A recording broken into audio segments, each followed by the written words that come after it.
Hi friends, welcome to Selviyum சமையலும். நம்ம இன்னைக்கு பார்க்க போகிறது ரொம்ப ஈஸியாக நல்ல டேஸ்ட்டாக சிம்பிளாக முட்டை இல்லாமல் ரவா கேக் பண்ண போகிறோம். அது எப்படின்னு இப்போ பார்க்கலாம். இப்போ ஒரு மிக்ஸி ஜார் எடுத்துருக்கேன். இதில் 1 கப் ரவா சேர்த்துக்கிறேன். இதை லைட்டாக அரைச்சிக்கலாம்.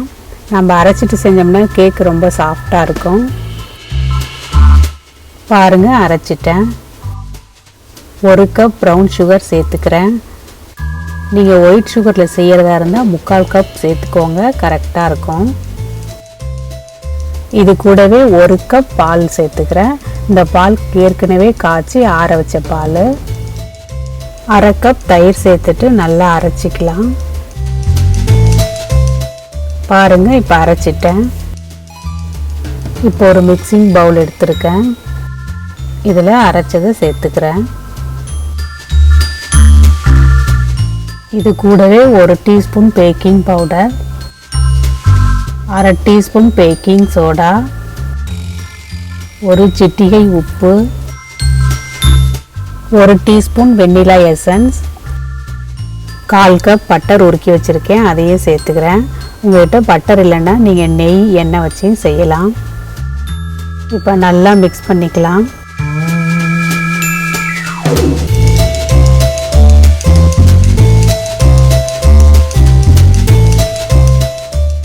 இப்போ நல்லா மிக்ஸ் ஆகிடுச்சு. இப்போ மூடி வச்சுருக்கேன். இது அப்படியே 10 மினிட்ஸ் இருக்கட்டும். ப்ரீஹீட் பண்ண அடுப்பில் கடாய் வச்சுருக்கேன். இதில் ஒரு பிளேட் வச்சுக்கிறேன். உங்கள்கிட்ட ஸ்டாண்ட் இருந்தால் நீங்கள் ஸ்டாண்டு வச்சுக்கோங்க. இப்போ மூடி வச்சு அடுப்பை 10 மினிட்ஸ் மீடியமாக வச்சு ப்ரீஹீட் பண்ணிக்கலாம். இப்போ கடாய் சூடாயிட்ருக்கு. இந்த டைமில் ஸ்கொயர் ஷேப்பில் கேக் பேன் எடுத்திருக்கேன். அதில் நெய் தடவிக்கிறேன். நீங்கள் இதில் தான் செய்யணும் இல்லை, வீட்டில் இருக்க கிண்ணம் டிஃபன் பாக்ஸு அதுலேயும் செய்யலாம். இப்போ பட்டர் ஷீட் போட்டு நெய் தடவிக்கிறேன். நம்ம பட்டர் ஷீட் போட்டு செஞ்சோம்னா வெந்த பிறகு எடுக்க ஈஸியாக இருக்கும். இப்போ 10 மினிட்ஸ் ஆயிடுச்சு. மாவு ரெடியாக இருக்குது. இதை கேக் பேனில் ஊற்றிடலாம்.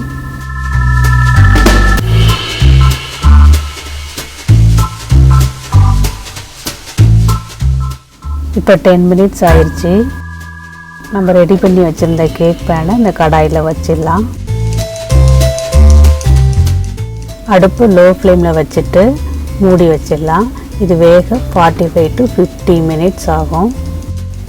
பாருங்கள், கேக்கு வெந்துகிட்ருக்கு. நீங்கள் ஒரு 45 மினிட்ஸ் ஆன உடனே ஒரு கத்தி விட்டு செக் பண்ணி பாருங்கள். கத்தியில் மாவு ஒட்டுச்சுன்னா இன்னும் கொஞ்சம் நேரம் வேக வச்சுக்கோங்க. இப்போ ஓப்பன் பண்ணி செக் பண்ணி பார்த்துடலாம்.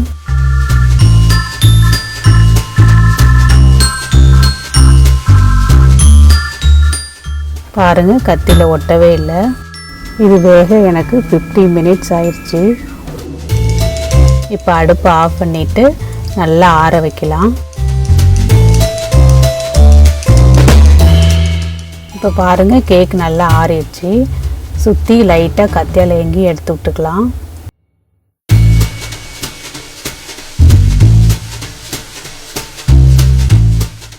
இப்போ ஒரு பிளேட்டில் வச்சிடுறேன்.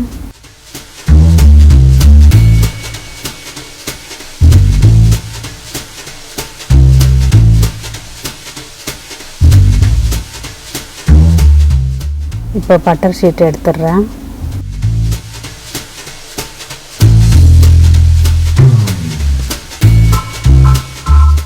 பாருங்கள், சூப்பராக இருக்குது. பாருங்கள்,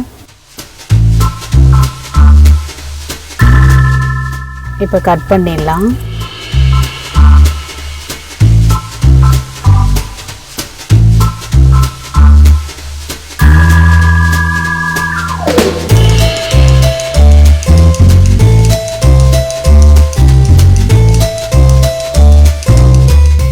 இப்போ நல்லா சூப்பரான ரவா கேக்கு ரெடி ஆயிடுச்சு. இதை நம்ம முட்டை இல்லாமல் அவன் யூஸ் பண்ணாமல் ஈஸியாக வீட்டில் செய்யலாம். டேஸ்ட்டும் ரொம்ப நல்லா இருக்குது.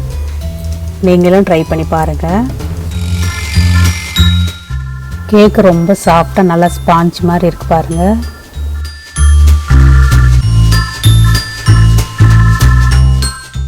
அப்படியேவும் நம்ம சாப்பிட்லாம். டேஸ்ட்டு சூப்பராக இருக்குது. நான் குழந்தைங்களுக்கு பிடிக்குன்னு சொல்லிவிட்டு கொஞ்சமாக சுகர் பால் சேர்த்துக்கிறேன். இந்த வீடியோ உங்களுக்கு பிடிச்சிருந்துன்னா லைக் பண்ணுங்கள், ஷேர் பண்ணுங்கள், நம்ம சேனலை சப்ஸ்கிரைப் பண்ணி வச்சுக்கோங்க. பக்கத்தில் இருக்க பெல் ஐக்கானையும் ப்ரெஸ் பண்ணிக்கோங்க. அப்போ தான் நாங்கள் போடக்கூடிய வீடியோ உங்களுக்கு நோட்டிஃபிகேஷனாக வரும். தேங்க்யூ.